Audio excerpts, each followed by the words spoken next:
राजन साळवी यांनी उद्धव ठाकरेंची मातोश्रीवर भेट घेतली आहे। यावेळी राजन साळवींनी विनायक राऊतांवर पराभवाचं खापर फोडलं, तर उद्धव ठाकरेंकडे तक्रारींचा पाढा वाचल्याची देखील सूत्रांची माहिती आहे। यावर उद्धव ठाकरेंनी राजन साळवींनाच खडे बोल सुनावलेत आणि विनायक राऊतांच्या पराभवाला तुम्ही जबाबदार नाही का असा उलट प्रश्न विचारला।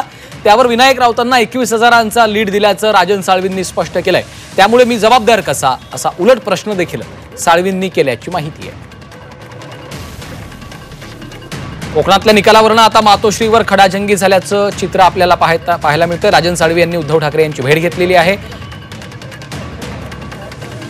कृष्णात पाटील आमचे प्रतिनिधी आपल्यासोबत फोन लाईनवरून जोडले गेलेले आहेत। कृष्णात, उद्धव ठाकरेंनी साळवींनाच खडे बोल सुनावलेले आहेत असं कळतंय, काय नेमकं घडलंय?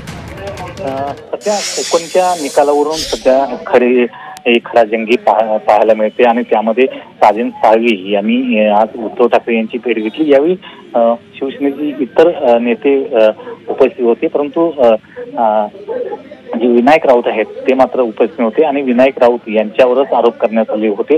परंतु विनायक राऊत यांची बाजू जी आहे ते उद्धव ठाकरे यांनी लावून धरल्याचं यामध्ये मत पाहायला मिळते आणि त्यामुळेच ही खडाजंगी राजन साळवी आणि विनायक राऊत उद्धव ठाकरे यांच्यामध्ये पाहायला मिळते आणि त्यामध्येच दोघांच्या मध्ये जो पराभूत झाले आहे त्याच्यावरून कोणती कारणं आहेत याच्यावरून खास करून ही खडाजंगी पाहायला मिळते।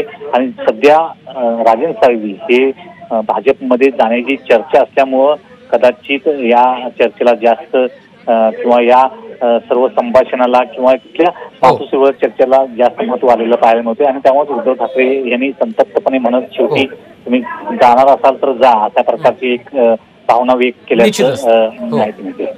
धन्यवाद कृष्णात सविस्तर माहितीसाठी।